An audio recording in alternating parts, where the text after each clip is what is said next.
All right, ladies and gentlemen of the Dirty Dog Jazz Cafe, if we could have your attention at the stage for just a brief moment. How's everybody doing tonight? Everybody doing all right? All right. And allow us to officially welcome you here to the Dirty Dog Grosse Pointe Farms in Metro Detroit's premier intimate and award-winning live entertainment venue. We appreciate you coming out and spending this evening with us. Not going to waste any of your time. Please sit back. We just ask out of respect for the musicians that you try to keep the volume of your conversation down to a minimum while they perform. They're going to give you a great hour and a half worth of music. After that, you can kick it up as loud as you want and help us shut it down. I'm going to introduce the main player. He's going to take it from there. So again, thank you for coming out. Give a warm Detroit and Grosse Pointe Farms welcome to Mr. Diego Rivera. He's in the house tonight.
Thank you very much, Dirty Dog. How we doing?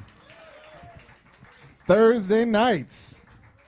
Thursday night sounds a lot better now that, we're able to get out and about. Remember, Thursday night used to be, it's a decent night. Now it seems like every night is a hip night to party, and every night is a good, let's go out and party. Why? It's Tuesday. That's why, and we can. Please put your hands together for Mr. Michael Reed on the drums and cymbals. Mr. Jonathon Muir-Cotton on the double bass.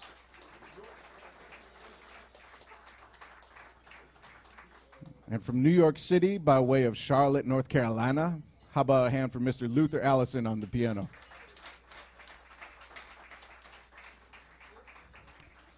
So that first selection you heard is an original composition by my mother's very favorite composer, me. And I like to think that she's objective, but probably not. That's all right. And it is actually dedicated to a sentiment that we feel, within Chicano culture. I am Mexican American, and I celebrate my heritage very proudly, and I try to bring that into my music. And so there's a word that we use when we acknowledge each other, we see each other, or when we just kind of, affirm the other's existence. We use the word Simón. Simón. Feels good. See, it's contagious. Everybody here say that. Simón. You said, doesn't that feel good to say? Can I get a ride? Pues, can I get a ride? Simón. Yeah, all right.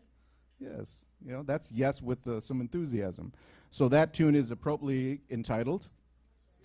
There you go.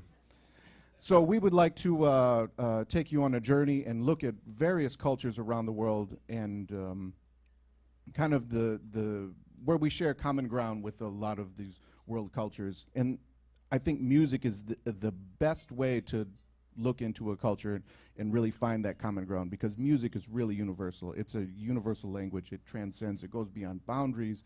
It transcends ages, we'll see. It has so many just wonderful properties. So we would like to continue with the tune that was inspired by my visits to Native American celebrations and powwows as a young child. My parents brought me to a lot of these celebrations, and even as a young child, I was emotionally moved by the sound of the drum and the sound of the voices. You have the drum that sounds so close to the earth, and then you have the voices and the singing that sounds like they're reaching up to the heavens. And it was very inspirational. It's something that I carried with me all throughout my youth and into adulthood, and I said, one day I'm going to be able to write a song that captures that. So we truly hope you enjoy this next composition. It's the title track for my latest release. This is simply entitled Indigenous.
Thank you very much. We're still having a good time? Indeed. So, I'd like to take you all on a little trip abroad. Let's go over to the country of Greece, where in the 1930s there was a whole host of these composers that would write these songs, sell them to publishing houses in hopes that movies, which were the new phenomenon, you know, in really throughout the world, would pick up these songs and put them in their movies. So there's a Greek composer who's walking down the seaside looking for inspiration, and he sees this young woman walking along the sea, and you know, he thinks, you know, just how wonderful it is to have youth, you know, be so carefree. All of a sudden, this huge gust of wind blows, and it blows her dress up, and it blows her basket, and her hair just gets all, you know, and he just witnesses her basically just lose her composure in the matter of mere seconds. And so he's thinking about it, and he says, why just let your hair go? You know, you have youth on your side. You have whole life in front of you. Why would you, you know, worry about these trivial things? So he goes to write this song. He sells it to the publishing house, and they say, well, this song is not very catchy. We don't think it'll ever make it to the movies. So it goes into a desk drawer for a number of years. He meets his filmmaker about 20 years later, who hears this song or sees this movie, and he says, I need a song for this scene. So he contacts this songwriter. He says, do you have anything? He says, well, I have something that they turned away, but you might not want it. So he plays it for him, and the filmmaker breaks down in tears. It's perfect. And it goes on to become probably one of the most celebrated and well-known popular songs in all of Greece. And the interesting thing about it to me was I first heard this in a little Greek tavern somewhere in Greece. And what I noticed was that as soon as the song was playing, older folks connected with it. Folks my age, connected with it. Even little kids, younger people connected with it. It didn't suffer from that thing that we have here in the U.S., like, oh, that's my parents' music. You guys hear that, right? Oh, that's my kids' music. Oh, that's my grandpa. It doesn't have that. Music really transcended all the generations, and it was a song that everybody in Greece could connect to. And as it happens, my wife is from Greece. That's why I have such an interesting Greece and Greek culture. This was the song that was sang to her as a child when she was, as a lullaby when she was a baby. This is the song that my wife sang to our two children as, they were, we were negotiating with them to go to sleep. They're jazz musicians' kids, so I don't feel like they've slept in 8 years that they've been alive. But we'd like to perform it for you. This is entitled Astata Malakiasu, which translates to Leave Your Hair.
Thank you.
Thank you. Michael Reed on the drums and cymbals. That was a tune by the great Duke Ellington that reminds us constantly that it really don't mean a thing if it ain't got that swing. You dig? That's right. That's right. Let's do.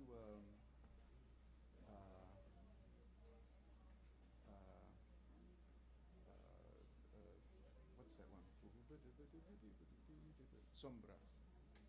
Sombras del pasado. So let's go back to a little bit of Mexican American culture and history. So in the late 1800s, the 8th Cavalry Mexican Band makes its way to New Orleans for the World's Fair, the Cotton Exposition. And they were a hit. They were a hit, playing this new style of music called danzón. And danzón actually had its roots in the Caribbean, and it was made its way to the Americas, really, from West Africa. So it comes into the Caribbean, and it makes its way over to Mexico, and finally filters its way into the U.S. via this cavalry band. And it's all the rage in New Orleans. It's so popular that a number of the musicians actually stay and inhabit New Orleans. They make it their home. They begin giving instrument lessons and music lessons, and they start publishing some of these arrangements. And a lot of these musicians from this Mexican military band become some of the first educators for some of the first jazz musicians in New Orleans.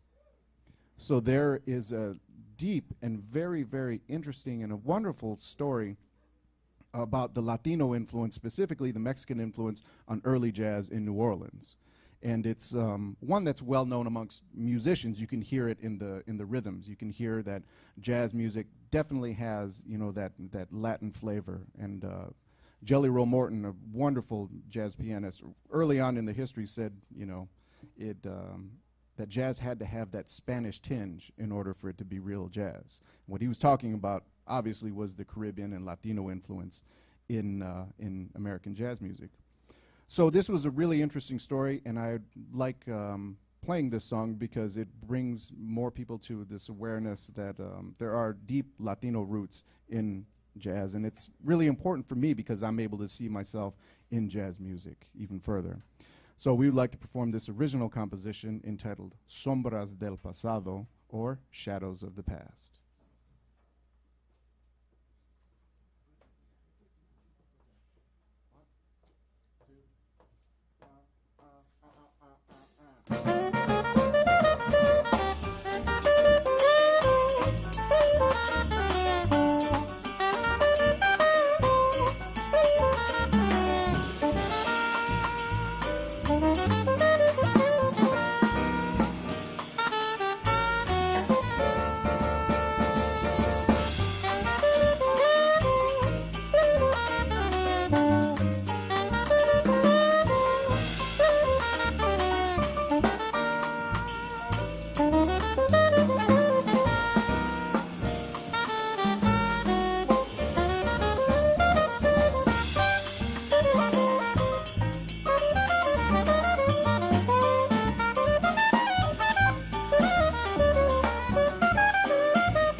Thank you very much, Sombras del Pasado. Can I ask a question? Who's ever been in love? Round of applause for those who've been in love. Yes, indeed. It's a wonderful thing. Follow-up question. Who's ever had their heart broken? Yeah, see, the heartbreak always gets the slow, dedicated, very deep clap, like, yep, been there, right?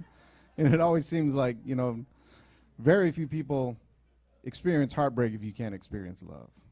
That's how you know that love meant so much. So I'm going to tell you a quick little story. This next composition is about my namesake. I was named after the famous muralist Diego Rivera. And Diego Rivera was an incredibly gifted artist. He had a real talent and a gift for seeing the world and being able to translate that into his art, being able to put it on the side of buildings, these massive murals onto canvas, anything. He just had a knack for translating the world as he saw it. He was also a very indulgent man, and he took in everything that life had to offer, in large quantities, including women. And this was a big problem for his wife, as you can imagine.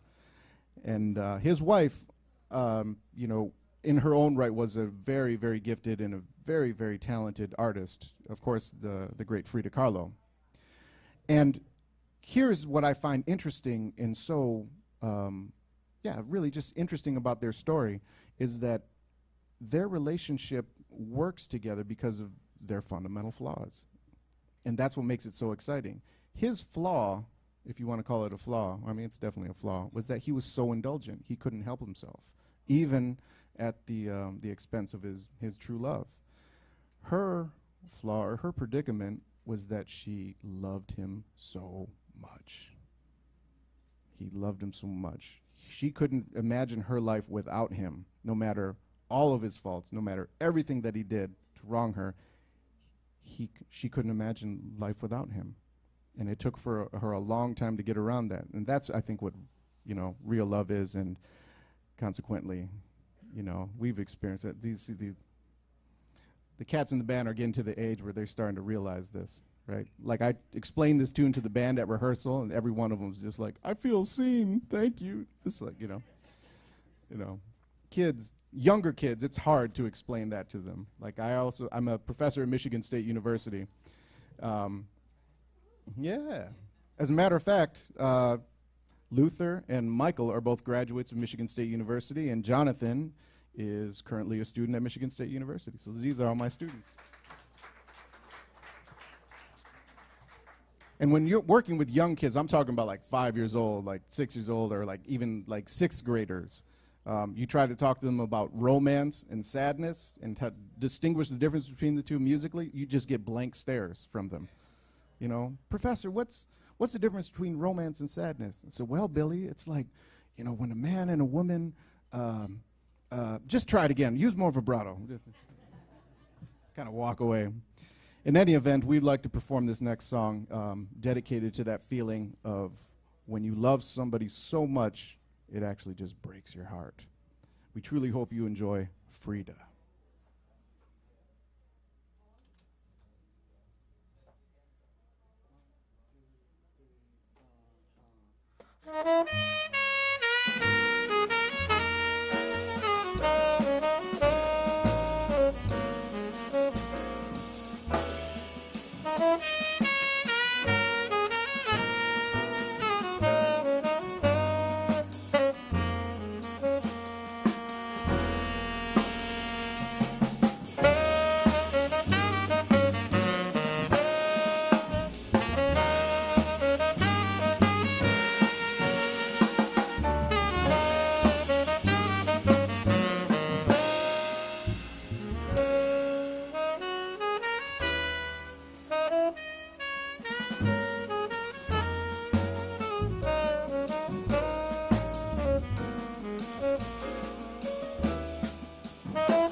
Frida.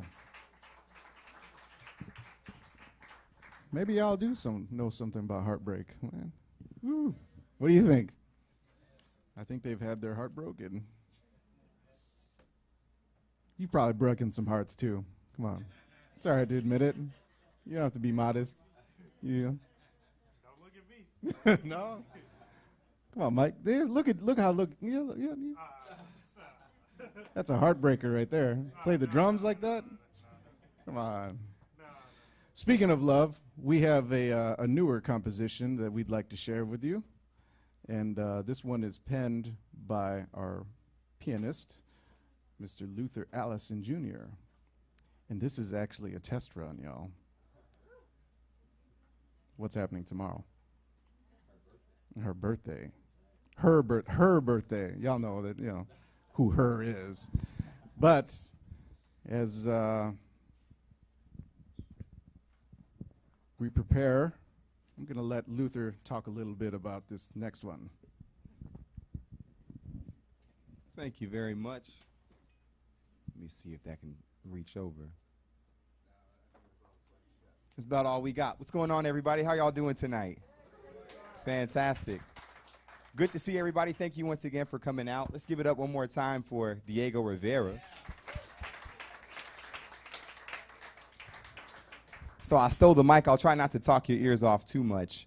But this tune was actually a song that was originally written right when I moved to New York City. So I graduated from Michigan State University, where I was studying under Mr. Rivera and many other fantastic faculty members. And right when I get to New York City, one of my very first gigs, I get called by one of my favorite drummers in the city.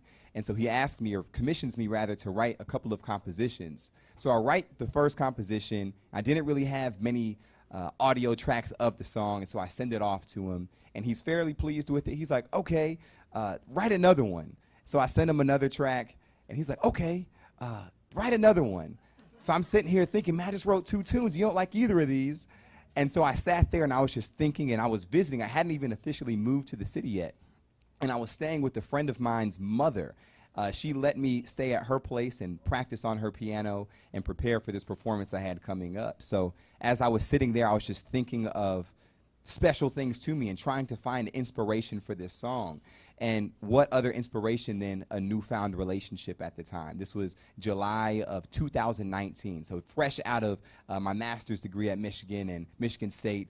And so I'm thinking of just having been single for so long, and I know I'm young, so long may not seem so long to many people in here, but please, let me love, let me love. So as I was in this season, I was just kind of thinking of just coming across somebody who I could see such a beautiful future with. And as I sat in this emotion and in this feeling, this song seemed to just write itself.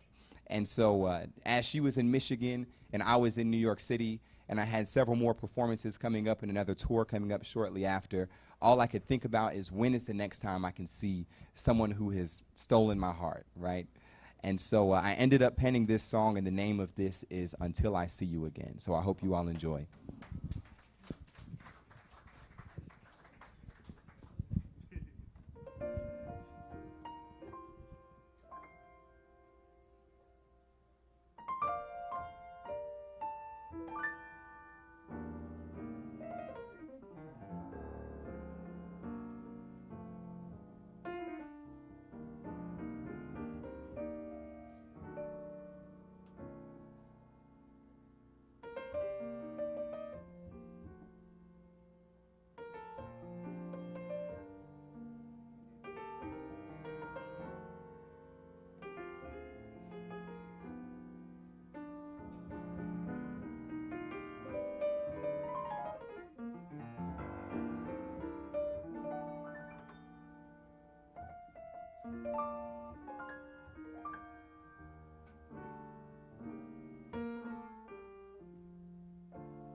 Luther Allison.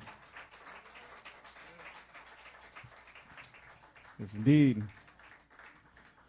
Well, we're going to close this evening with an energetic tune. This is one that's dedicated to the pre-Columbian, pre-colonial section of the United States that Mexican Americans, Chicanos in particular, recognizes their ancestral homeland. It's known to us as Aztlan. We truly hope you enjoy it. It's also on my latest release entitled Indigenous, and it was released actually during the pandemic. It was released in January of 2021. We took a risk releasing a record when nobody was out, but it's actually done well. It's actually done well. There are only about 9 or 10 thousand of them left to sell, so they're going fast, right? In any event, we truly hope you enjoy this tune, simply entitled Aztlan.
Michael Reed on the drums and cymbals.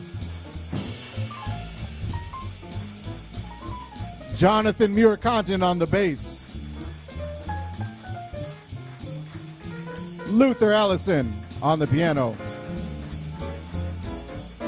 Yours truly, Diego Rivera, saxophones. And really the fifth member of the band, let's give it up for the Dirty Dog Jazz Cafe. You know, this time has been difficult on all of us. We've spent time away from family, from friends, and our favorite venues. Let's give it up one more time for the Dirty Dog. They've been here. They understand the importance of what they are and what they mean to everybody's life, the culture of Detroit, the community. Let's give it up, y'all. Let's give it up. So it's been a pleasure performing for you. We hope you all had an enjoyable evening. We hope you all learned something. Y'all heard something you liked. So we hope to see you again very soon. Until then, you've been listening to the Diego Rivera Quartet. It's been a pleasure, y'all. Be cool. Take care.